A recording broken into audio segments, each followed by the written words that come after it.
on. I'm ready. Yeah. Anthony, you may begin whenever you're ready. Ladies and gentlemen, judges and students, it is an honor to be here to talk about climate change, one of the biggest crises that our planet is facing today. My name is Anthony Wang, and I'm currently a high school student from the United States, Michigan, and I'm here to address the issue of our climate change education and what can be done to improve our education about climate change. I would like to begin and talk about my own experience about climate change education. I remember in middle schools, there were many lectures and events seeking to explain climate change and its effects. But I noticed there weren't many conversations and interactions between students about climate change afterward. And for the first time, I wonder, is our climate change education sufficiently and effectively addressed? Recently, to address my curiosity, I conducted an anonymous survey about climate change education in my high school. And as a result of the survey, more than 90% of the students believe there's a lack of curriculum in their education about climate change. And more than 50% of the students believe that they have rarely or never used the knowledge they learn about climate change in real life. And in order to understand our current education system better as a whole, teachers must have a say. So I also researched a survey conducted by European Commission in 2020, which attracted over 1,000 responses from mostly teachers across Europe. And in the survey, more than 70% of the teachers believe that their curriculum does not sufficiently address climate change, compared to only 28.7% who thought it did. And based on these two surveys from both students and teachers, I had come to a clear conclusion that our climate change education is not sufficiently addressed. And if our climate change education isn't sufficiently addressed, what can be done to improve our education about climate change? Here, I propose two suggestions that I think are worth practicing. Firstly, climate change education could be made more practical for students to understand climate change. Rather than simply learning the costs and effects on the surface about climate change, students could take a deeper look into effects of climate change and what else has it brought to the local populations. For example, climate change led to droughts, and droughts led to shortage of water, and a shortage of water would eventually affect the development of agriculture in the area. And how can development of agriculture in the area affect the locals? And what solutions can students propose to solve this problem? This provides a more realistic and more practical situation for students to understand climate change. And climate change is also a phenomenon that can be illustrated as a combination of biology, chemistry, and environmental science. Teaching students through these interesting perspectives can help students form a deeper understanding of climate change, while also teaching students valuable scientific concepts. Secondly, I suggest we invest more training for teachers and staff to teach climate change fully and effectively. In the research conducted by European Commission in 2020, more than half of the teachers believe that the deficiencies in their climate change lectures were due to lack of proper training. If we provide enough training for teachers, we could diversify the material being taught, promote different perspectives on teaching climate change, and therefore improving the overall efficiencies of our climate change education.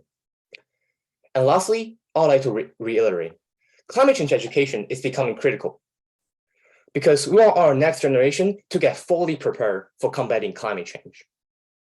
And therefore, we have to sufficiently address our climate change education. And education is certainly an approach that we need to utilize if we want to protect the world we love. Thank you.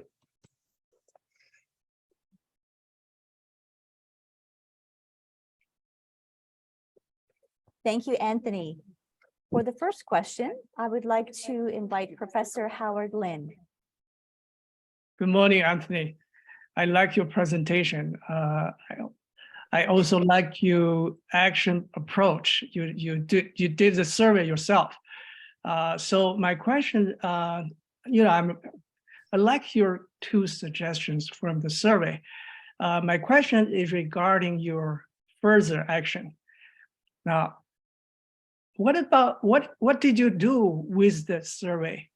did you make your suggestion, for example, known to the teachers or among the students? What did you do with the result, with the findings from your survey? Well, okay. So I conducted an anonymous survey just between student bodies in my high school, and due to my relationship with the students, I was able to come up with a survey that is pretty inclusive about the realistic situations in my high school, and for the teacher bodies, as I stated previously, I researched a survey conducted by European Commission in 2020, and based on these two surveys, I kind of compare like their opinion on whether climate change education is or is not sufficiently addressed. And based on these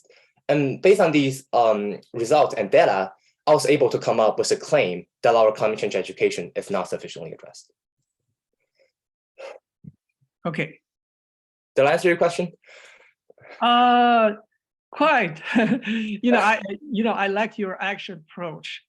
I think you probably need to bring your suggestions, especially to the teachers. Yeah.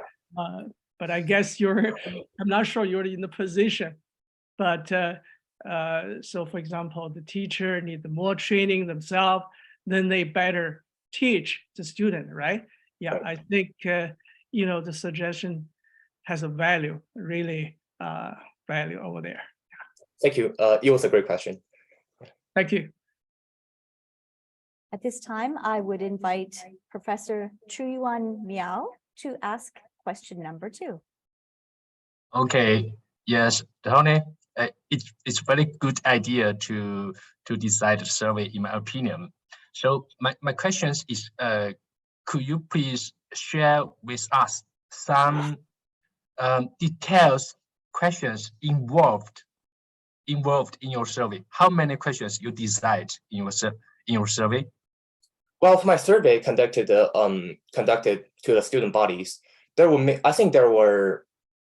asked around 5 questions, and but for the essay that I did for this competition, I only use part of it because some of the question is not really involved with my topics, but for the parts that I use in this competition, I mainly use the data. What I asked them if they think they like how often do they apply the knowledge they learn about climate change in real life, and also I asked, do you think there is enough curriculum about climate change in your education? And these are the two most important questions that I asked in the survey, and I just brought them to the essay that I wrote. Is that your question? Yes. And another small question is, I'm interested when you ask the student body to join this survey, is anyone refuse or reject to do the survey? There's an option that it's in a Google Doc. I mean, it's in a Google Sheets. Wait, it's not Google Sheet. I'm sorry. It's basically like a Google tool that it's like a link that students just click on it and they can just do it themselves. So if they don't want to do it, they can just not click on it. So yeah. Okay, many sense. Yeah. Thank you very much. It was a great question. Thank you, Anthony. Thank you, Professor